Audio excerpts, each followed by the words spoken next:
Quotes from A. W. Tozer. First quote. What comes into our minds when we think about God, is the most important thing about us. Second quote. The history of mankind will probably show that no people has ever risen above its religion, and man's spiritual history will positively demonstrate that no religion has ever been greater than its idea of God.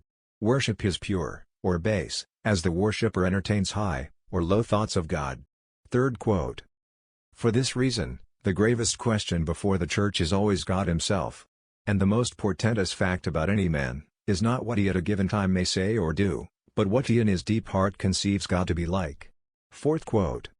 Always the most revealing thing about the church is her idea of God, just as her most significant message is what she says about him, or leaves unsaid.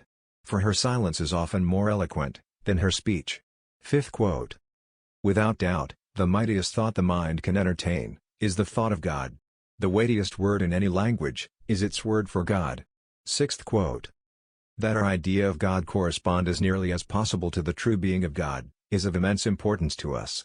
Compared with our actual thoughts about him, our creedal statements are of little consequence. Seventh quote. A right conception of God is basic, not only to theology, but to practical Christian living as well.